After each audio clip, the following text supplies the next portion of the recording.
I'm entitled to call your take asinine. A matter of fact, it's a bit worse than that because you're ill-informed, because clearly you didn't listen to what I had to say. Maybe you were stuck in traffic. Maybe you were negotiating another business deal. Maybe you were doing another one of your shows because you are a very, very busy and successful man, but you didn't listen to my full take. I specifically stated that Giannis is one of the greatest players to have ever lived. Giannis is phenomenal.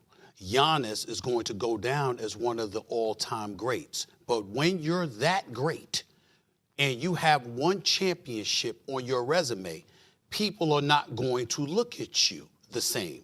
Perfect example, case in point, is Aaron Rodgers. Aaron Rodgers has won a league MVP 3 or 4 times in the National Football League. Aaron Rodgers has been to several conference championship games. Aaron Rodgers is destined for the Hall of Fame.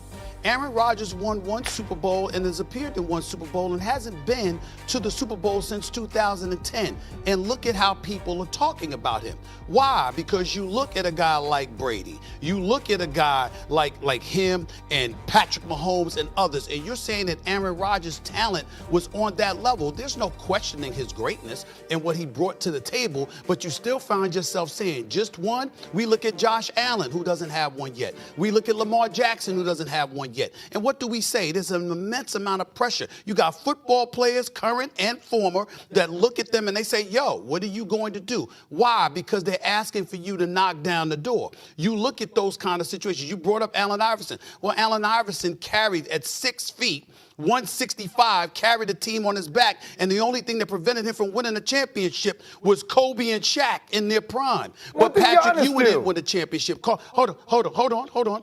Patrick Ewing didn't win a championship. Karl Malone didn't win a championship. John Stockton didn't win a championship. It doesn't stop them from being Hall of Famers. It doesn't stop them from being appreciated. But when you think about a conversation and what it entails about a player, when you're talking about their epitaph professionally and what they brought to the table, while recognizing their greatness, you do lament the fact that it was 1 title. Jerry West was the silhouette.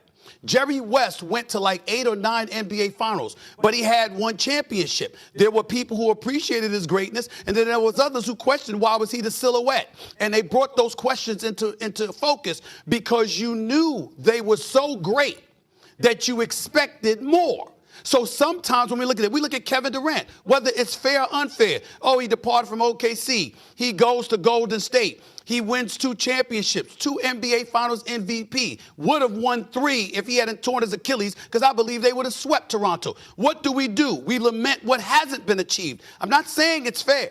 I'm not saying it's right. I remember when I came on the air when Boston won the championship, and the Durant crew was very upset at me because what I said was, yo, it's not fair. It's not right. But if Steph Curry wins the championship in Boston, what's going to happen is that Kevin Durant, you left that for Kyrie Irving, and people were going to bring that up. What happened in the immediate aftermath of them beating Boston? People were bringing that up. I didn't say it was right.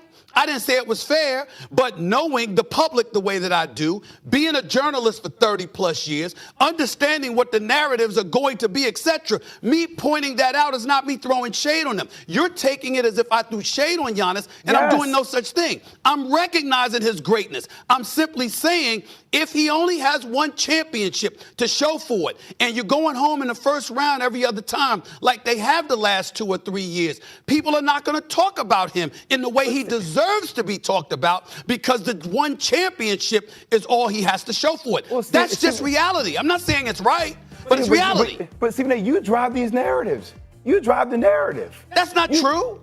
Stephen A. Smith and Jay Williams are 2 of the most recognizable voices in sports media, and one thing fans love about them is their on-air chemistry, especially when they spar live during debates. Stephen A. is known for his fiery, passionate takes and his ability to command the conversation with confidence and charisma. Jay Williams, on the other hand, brings a fresh perspective as a former NBA player who isn't afraid to challenge Stephen A. opinions with reasoned arguments and sharp insight. When these 2 get into a debate, it's never dull. Whether they're discussing NBA matchups, player performances, or coaching decisions, they go back and forth with quick wit and strong convictions. Stephen A. often uses his dramatic flair in storytelling to emphasize his points, while Jay counters with stats, experience, and a different angle on the game. This mix creates an electric dynamic that keeps viewers hooked. What makes their sparring so entertaining is the mutual respect beneath it all. Even when they disagree fiercely, you can tell they value each other's knowledge and passion for sports.